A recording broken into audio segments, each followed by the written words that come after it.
today we're going to look at the 23rd question from the Digital SAT. Test 1, Module 2, that's from the Bluebook app, the easier set of reading and writing questions. Number 23 reads, which choice completes the text that it conforms to the conventions of standard English? What do you got to do here? You got to check for tense and subject-verb agreement, because these are all verbs. Whenever verb is underlined, verbs in action, or it's has, have, had, as well as will be, and are. Those are the verbs that don't show action. So I'm going to read. What we're first going to do, what I recommend doing first, is identifying the subject. And if only one fits with the subject, then you know you have your answer.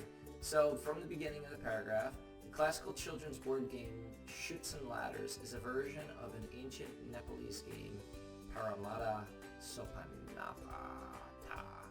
In both games, players encounter good or bad spaces while traveling along a path. Landing on one of the good spaces blank a player to skip ahead and arrive closer to the end goal. So here we've got a semicolon right here, and semicolon, as you may know, combines two independent clauses. So if I'm checking for subject-verb agreement, then I'm going to pay attention to this part. That's its own semicolon. From there, yeah, you know what I mean. And so you got to identify the subject. Now the subject here is weird, you might say. The subject is landing. So to land is something that you would do, right? It's a verb.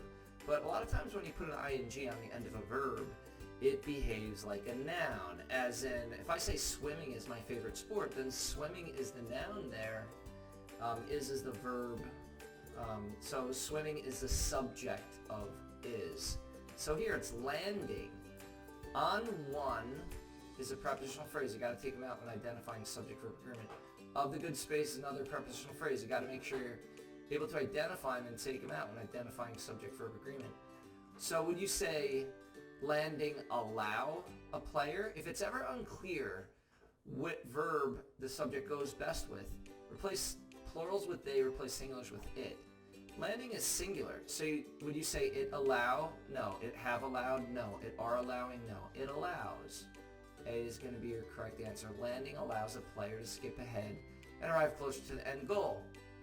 Thank you for joining us today. If you like this video, click like. You could share it with someone who has difficulty with verbs, specifically identifying subject-verb agreement. If there's any question you'd like to see answered from any official PSAT or SAT or ACT, leave that in the comments. I'd be happy to shoot a video on it. Click subscribe so you don't miss anything, and check out that 1-minute video on TikTok.